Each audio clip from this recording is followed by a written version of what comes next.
Tämän videon agendalla on Red Bull Tour Vikings Saarenmaalta.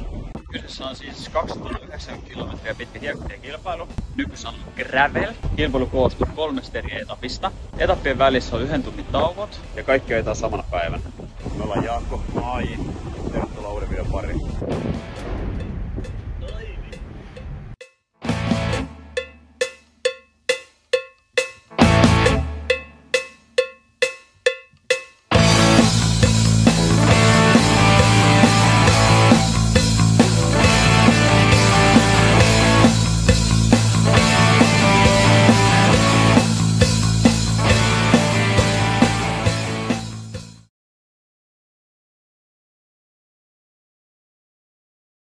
Lauantainahan on sitten Saarenmaa Tour Vikings.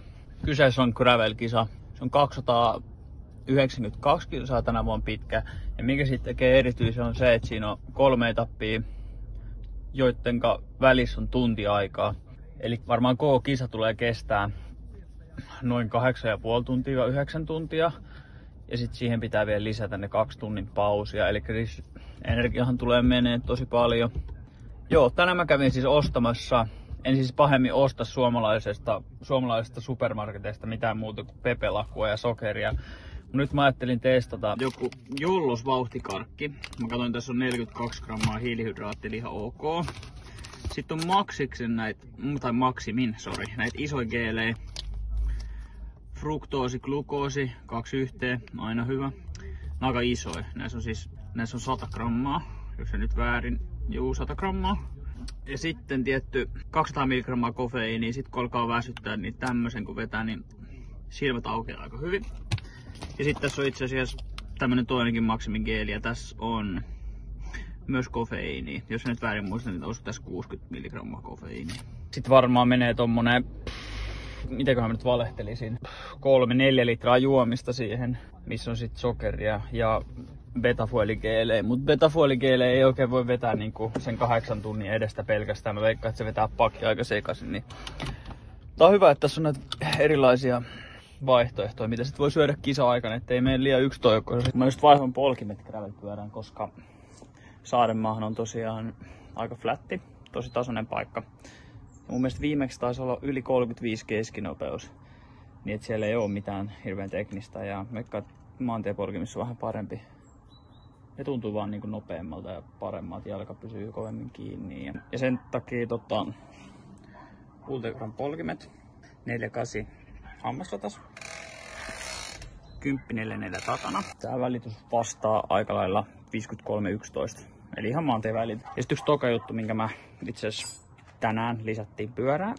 Mulla on tosiaan SRAM AXS sähkövaihteet, langattomat, joten me lisättiin tämmöset kirinappulat. Tosta painat, periaatteessa sama kuin painat tästä näin. Eli tosta painat, tuolla tapahtuu. Mulla Italian kisa jäi viime lauantain kesken, sen takia kun kaaduin ja meni vaihekahva paskaksi. Mä luulen, että tää saattaa olla hyvä ratkaisu, että jos nimittäin kaatuu ja vaihekahva hajoaa, niin sitten on ainakin noin kirinappulat tossa alla, että niistä voi sitten vaihtaa. Noniin, laitetaan sotaratsu kiiltämään. Huomenna lähtee.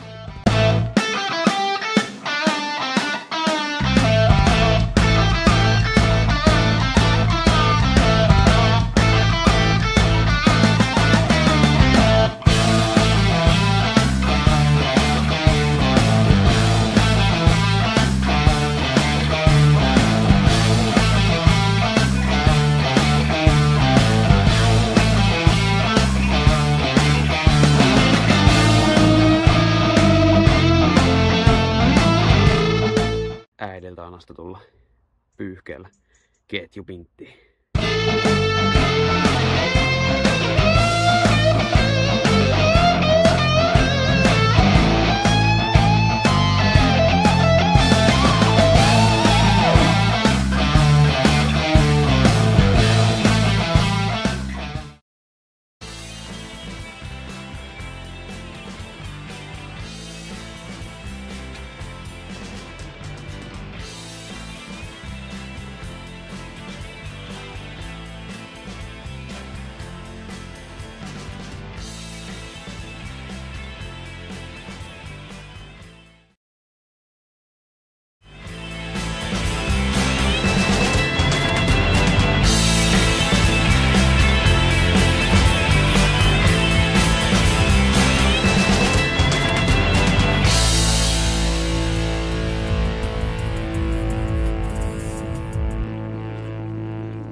Aamupalaa Itämerelle suoraan Jätkäsaaren Alepo-Alevaarista.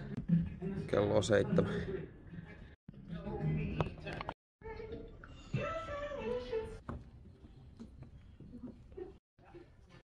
Noniin, ollaan päästy laivaan. Kello on nyt 8.30 aamulla. Suhteellisen aikainen aamu.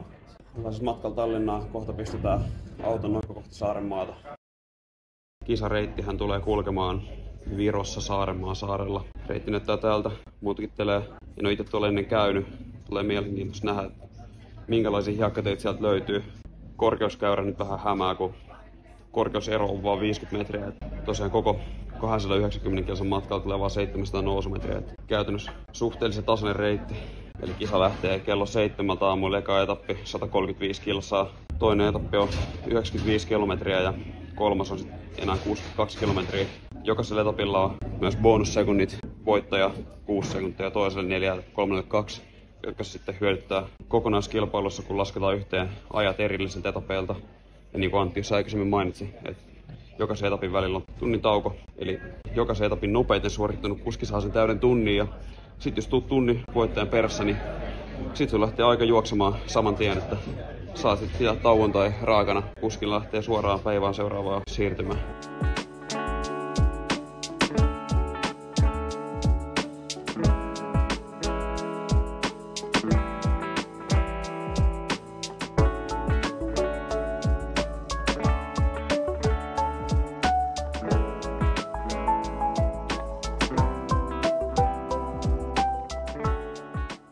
Nyt ollaan matkalla Tallinnasta Saarenmaahan.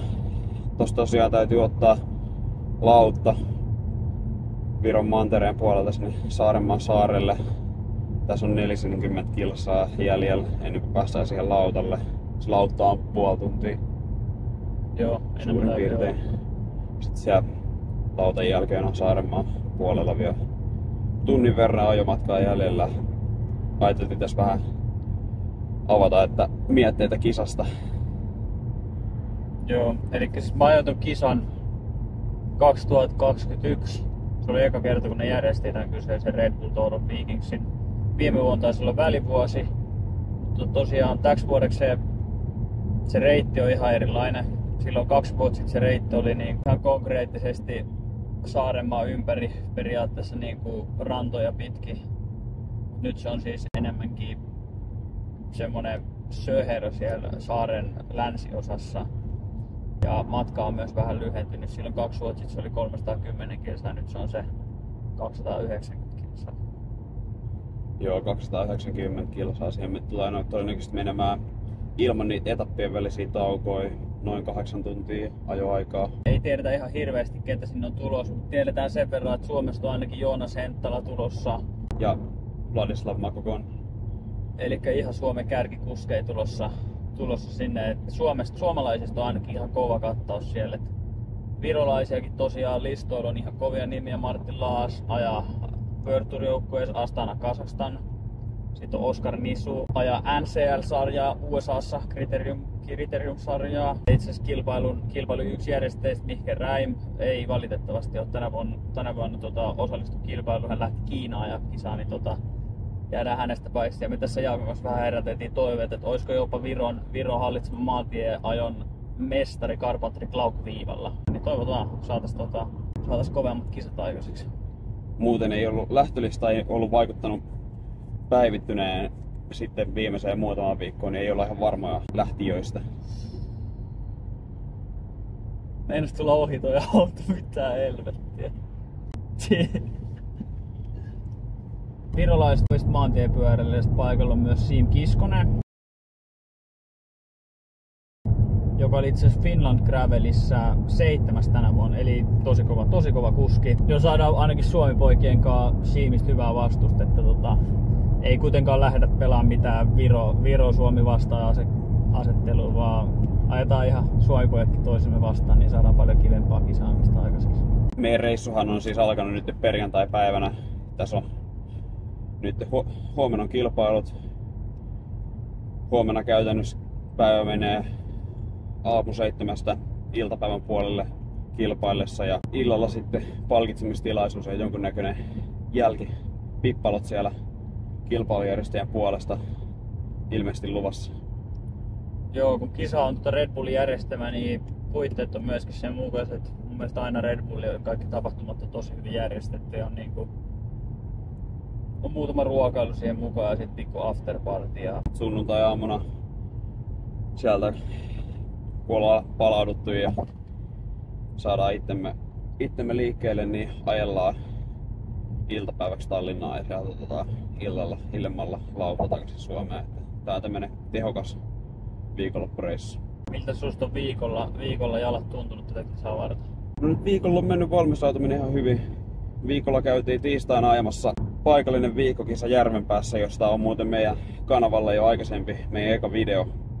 Se kannattaa käydä katsomassa, jos et ole vielä huomannut sitä, niin sieltä vähän haettiin vauhtia. Keskiviikkona käytiin sitten vetämässä PK-reeni, ihan perusajoa. Haettiin ehkä yksi lähialueen isoimmista mäistä. Tosiaan kun lähdette Vihdistä ja Otalammen suuntaan, niin siinä on semmonen kilometrin nyppylä, niin vedettiin Jaakko, minä ja vedettiin Joonakselle semmonen lead-out video katselijoillekin, että pikku pähkinä. Jos Tenkomi otatte, niin hattua pois päästä vaan. Joo, voidaan katsoa vaikka joku pikku palkinto. Jos joku pystyy päihittämään Henttala Joonaksen ajan Nurmijärven tien mäessä. Jos loppuvuoteen mennessä joku on saanut sen komin, niin saa multa nimikirjoituksen kerran Suomen mestaripaidan. Komiin löytyy linkki alta kuvauksesta.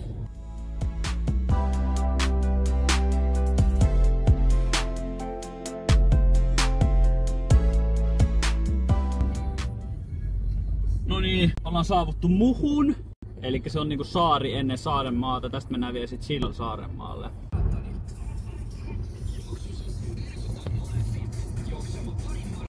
Et joo, tästä on niinku 70 kilometriä just about tunti Kuressaareen, jossa me sitten yövytään, käydään lenkillä, käydään hakemaan numerot tänään. Sitten meillä on yhteinen illallinen kello 8.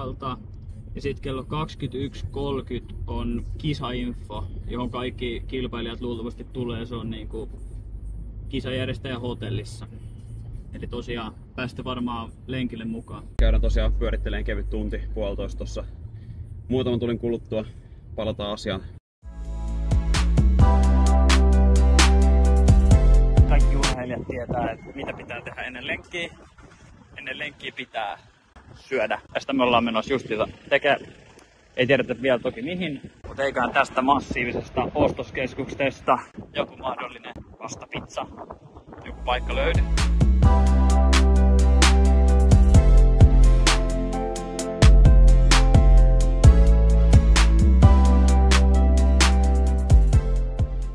Tilanneraportti. Ollaan saavuttu kohteeseen Hotel No Spa.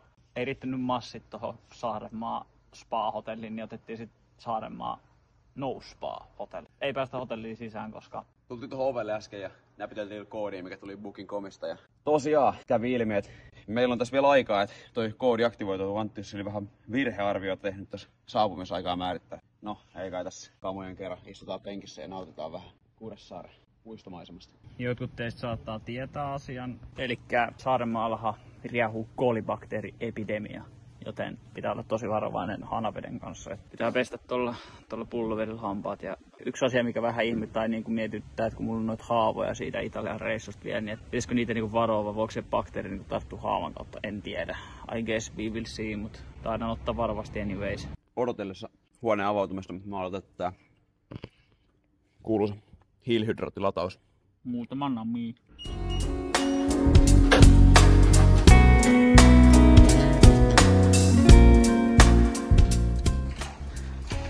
Welcome to the crib.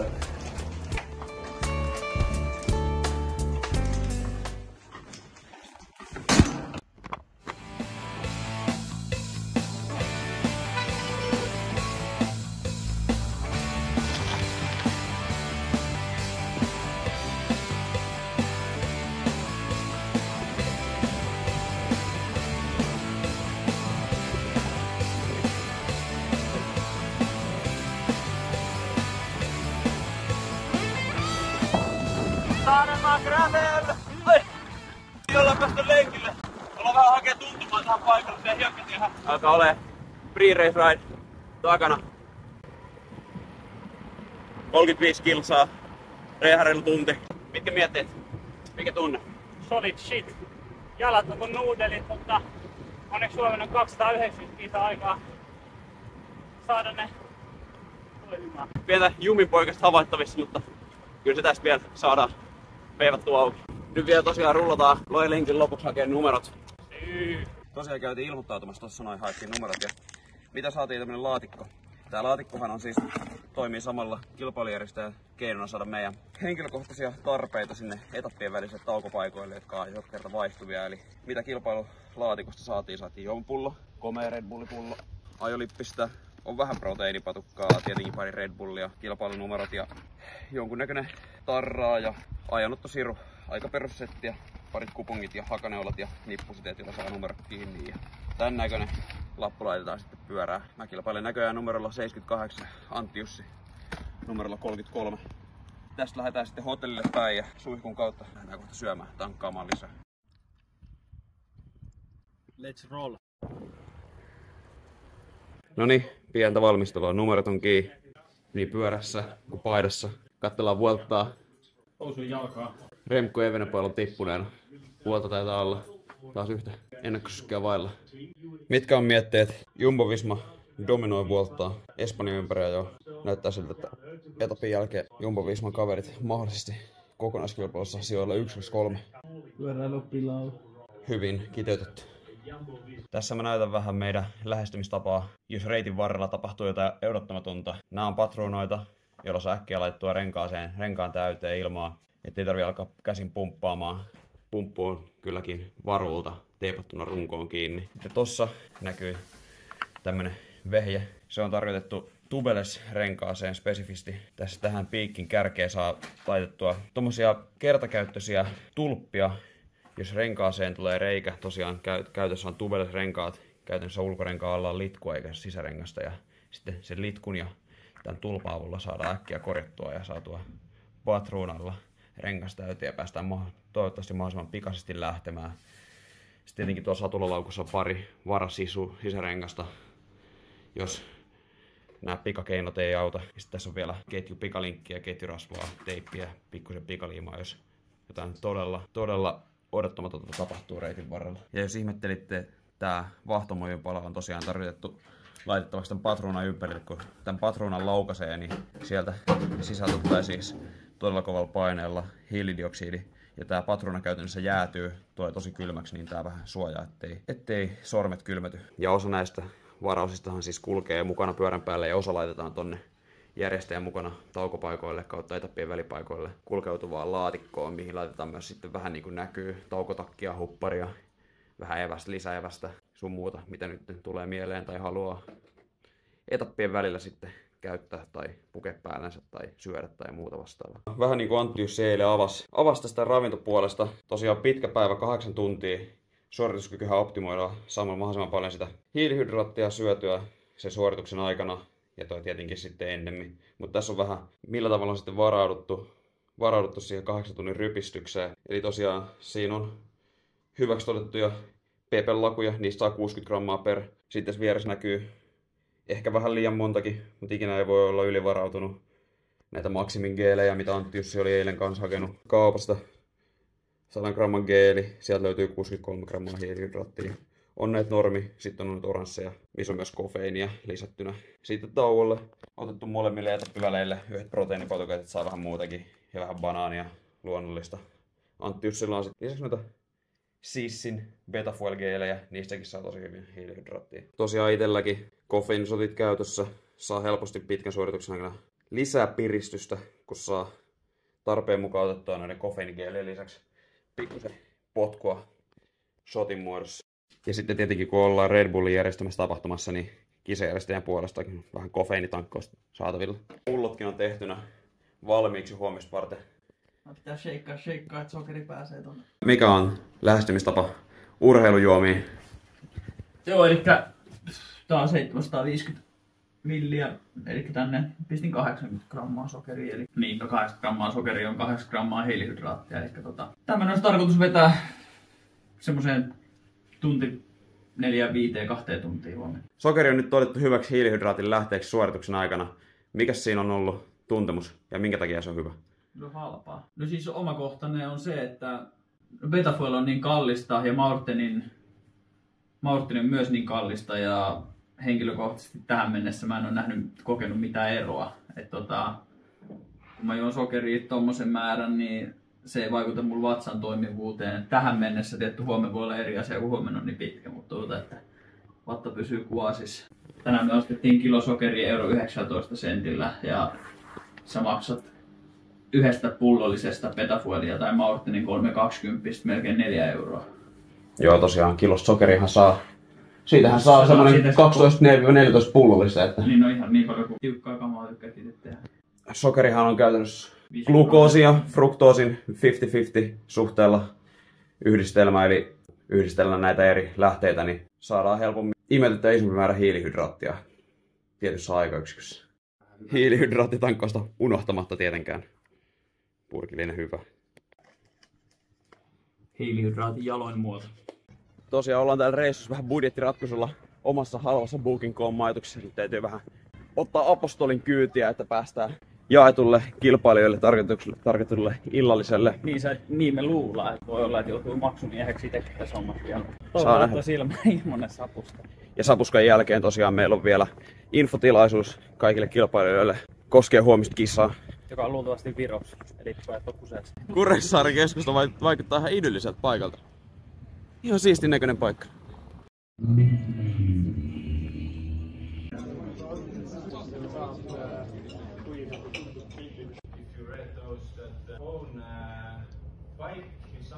Nyt ollaan käyty infotilaisuudessa.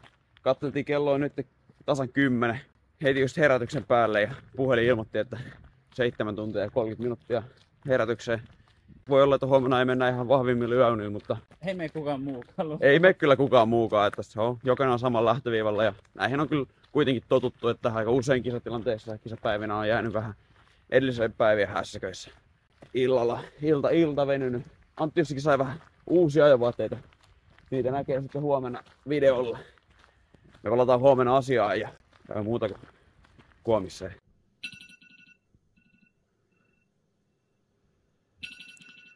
Huomenta.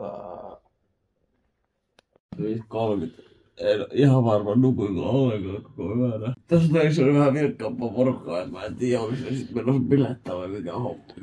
Miksi oli vielä 1.12 eikä tommonen huuto käytössä? Ei mitään, kisa starttii 1,5 tuntia, otetaan vähän aamupalaa. Eikä tänään on aamupalaksi tarjolla vähän kofeiinin lähteenä monsteria ja tuorepuuroa, niin toivottavasti näillä saa vähän energiaa ja jopa vaikka vatsaan toimimaan, että käys peskemään vessassa ennen kisaa. What's up? Noniin, siitä näette meitsi uudet kuteet. Toinen puoli Suomen mestari, toinen puoli revontulet. Ollaan herätty. Ulkona ton näköistä. Ja siihen heräämiseen vielä lisäys ollaan jotenkuten herätty. On tässä vähän silmisunihjakkaa vielä. Pistetään tosta eväät taskuun. Vähän aletaan valua pikkuhiljaa starttipaikalle ja katsellaan siellä sit lisää.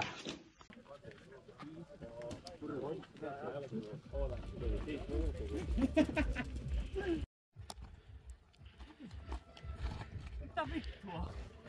Mulle ei pidä someen.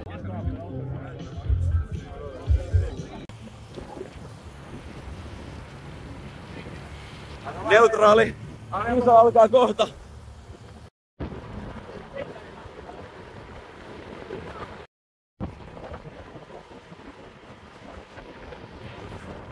Miltä tuntuu? Pahalta. Joonas Henttala, vieraileva tehti. Ollaan irti tossa. Paljon täällä on Tuusulaa? Täällä on Tuusula vähän turhan pitkä matka. Ei kai etapia, että taas näkyy päivä eniten kiloja olet ottanut sankarin vlammakoon. Tosiaan 130 kilometriä pitkä eka etappi takana. Muutaiset olosuhteet oli vähän lätäkköä mukaan. Kerran käytiin kyljelläänkin. Ei sattunut.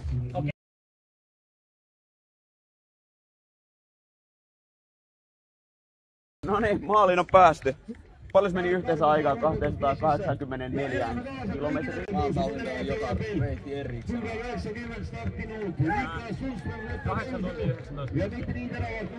18 minuuttia. Antti Yssi oli siis kokonaiskilpailussa toinen, eli tuli kärjessä maaliin. Mä olin kolmas. Itse olin kolmas jokaisella etapilla näistä kolmesta. Antti Yssi voitti ensimmäisen ja oli toisessa kahdessa toinen. Ja Kiskosen Siim voitti kokonaiskilpailua pari etappia. Mä en tiedä, onko mitään sanottavaa. En oo mitään tossa. 2 apinaa lyö lautasi yhteen päästä. Kyllä hyvä saada enemmän kuin suomalaisia. Kuuluu hieno tapahtuma. Nyt vähän lyö Simpsonista tutut apinat aivoissa peltejä, että nyt ei oikein löydy ajatuksia tähän tilanteeseen, kun ollaan tosiaan 10 tuntia ollut sitten lähdöstä. Palataan asiaan vaikka sitten, kun ollaan saatu vähän eväitä ja suihkun kautta vähän palautumaan.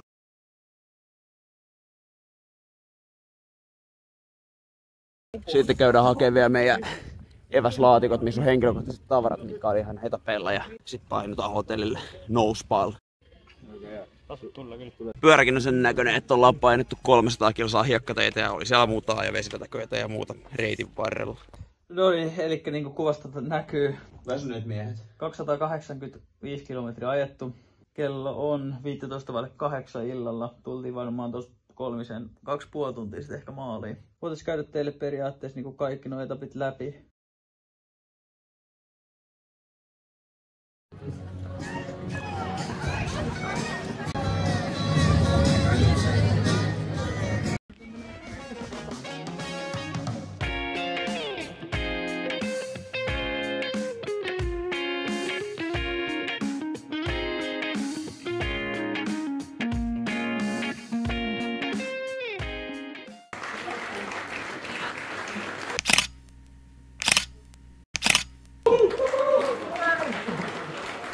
Now, the top 3.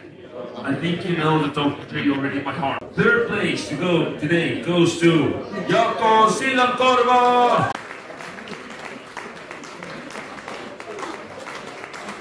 Second place, Antti Jussi Juntunen!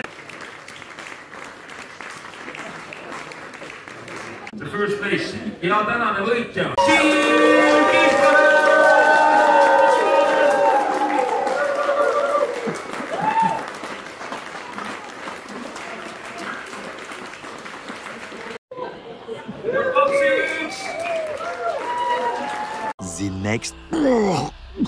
The next morning. Selveris vähän aamupalaa nälkäisille ajomiehille.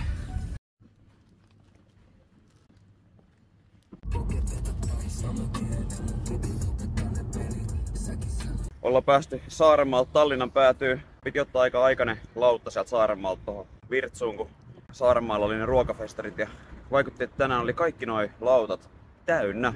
Hyvä, että saatiin vielä lippu, ettei jääty sinne yhdeksi ylimääräiseksi päiväksi. Mutta ollaan aika aikaisin tosiaan täällä ja nyt pitäisi keksiä vähän mitä tekisi tässä muutaman tunnin ennen kuin meillä lähtee kello illemmalla tuossa lautta Suomen puolelle. Ja Mutta onneksi kun saatiin eilen vähän Sportlandin lahjakortteja, mulla on 700 €, mikä nyt pitäisi kuluttaa ylemmisten Sportlandissa. Elikkä varmaan sitten jossain vaiheessa videolla voidaan ehkä vähän näyttää, että mitä sitten 700 € saa. joo, nää saatiin tosiaan niistä yksittäisistä etappivoitoista. Jokaiselta etapilta sai lahjakortteja. Niin käydään katselemaan mitä nää saa tuolta. Mut ei voi sanoa mitään muuta kuin, että on vaikeeta tuoda rahaa. Näitä saa ihan tosissaan metsästä, että löytää 400 € edestä.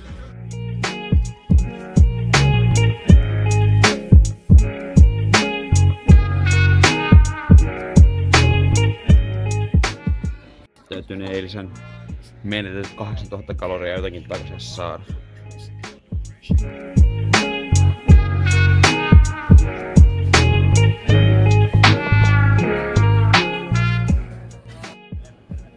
Epäterveellinen pulpipurma.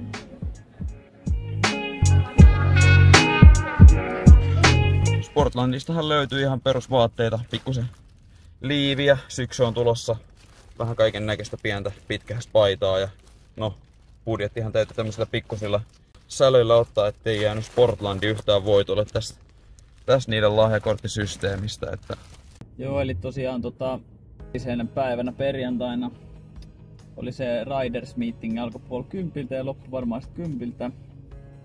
Ja oltiin hotellilla joskus puoli 11 aikaa varmaan ja about 11 mentiin pehkuihin.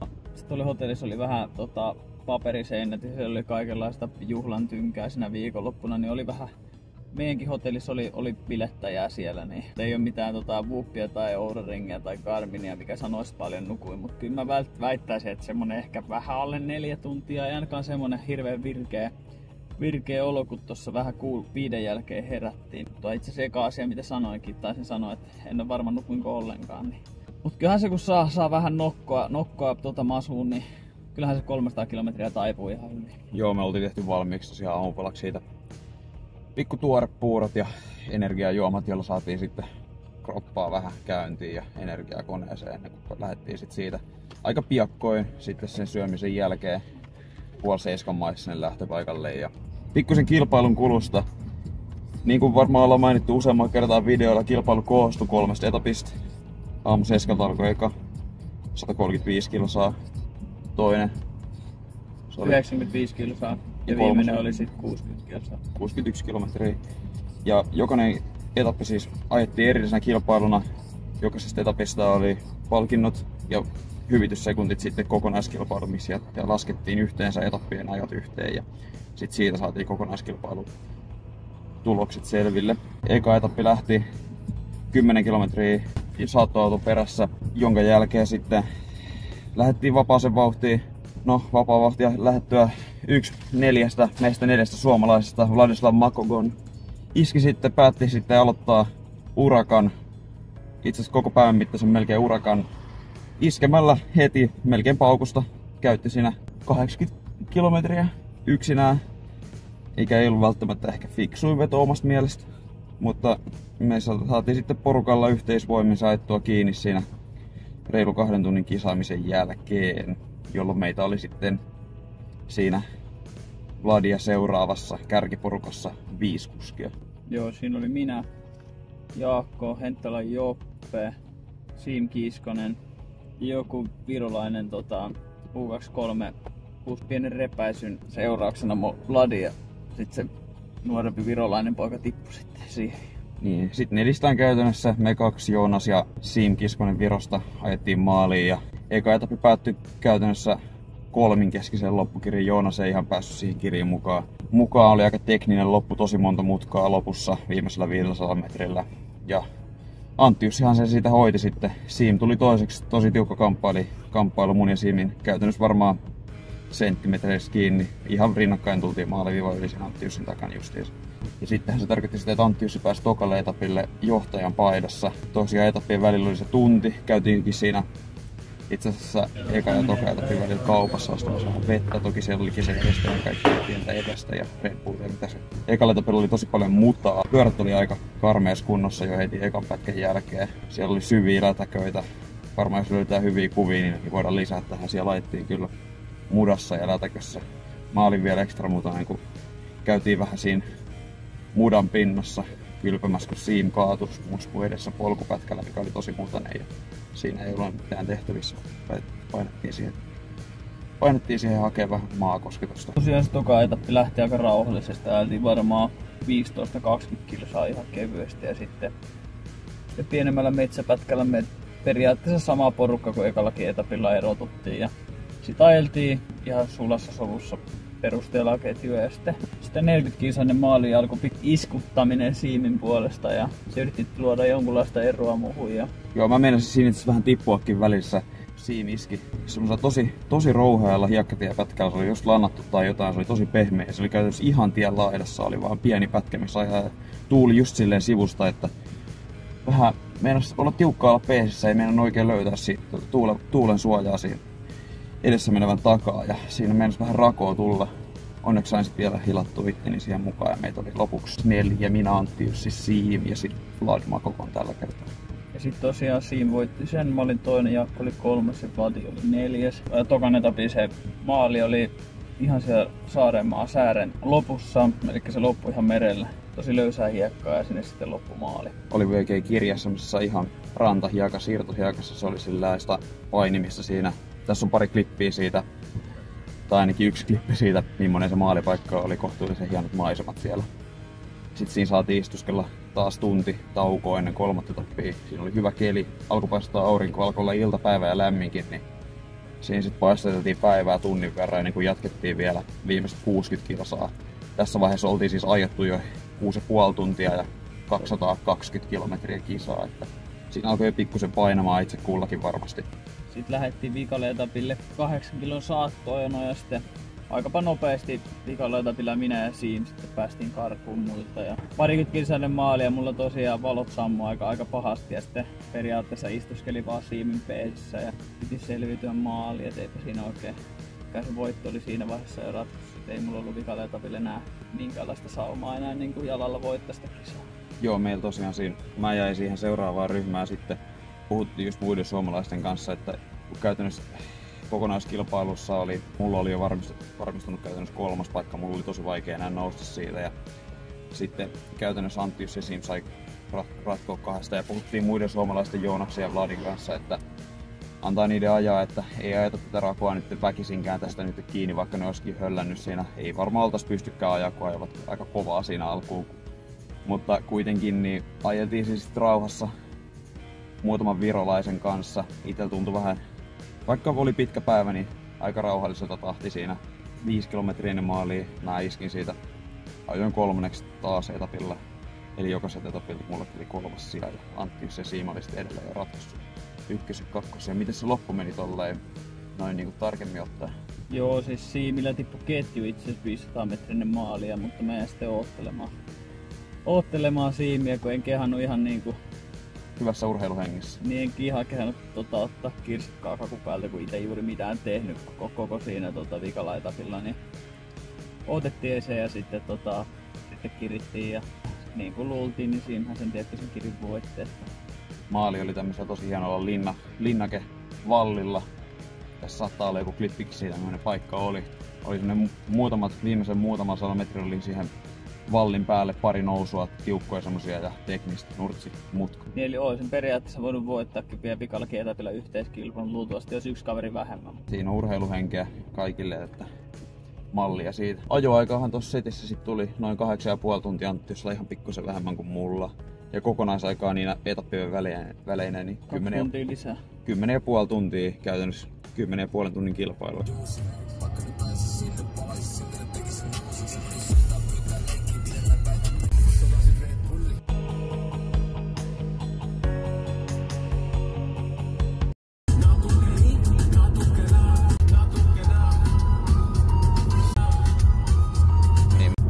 Viimeiset mietteet reissusta ja kilpailusta kokonaisuutena. Ei saatu kairattua voittoa tällä kertaa kotiin, mutta molemmat saatiin itsemme jokaisella etapilla podiumille ja kokonaiskilpailusta tietenkin sitten niistä seurauksena saatiin Anttiusille 2. ja mä olin 3. Joo, reissusta jäi ihan hyvä fiilis, koska kauhantoidutaan silleen aika lähtökohtaisesti aika kova 285 kilsaa pyöräkilpailuja, koska se eka etappi niin tuntui mun mielestä niin semmoiselta, että me oltiin ajettu vaan 130 kilsaa kisaa, että se niin olisikin loppuksi päivä siihen, mutta sitten ajettiin vielä sen jälkeen niin kuitenkin vielä 150 kilsaa, niin yleensä aika kova. Ja vieläkin itse asiassa jalka painaa aika kovasti. Muistakohan laittaa videolle tykkäys. Meidän kanavalle tilaustaa nyt toinen video. Remember to like, subscribe and comment and share. Kiitokset katsomasta.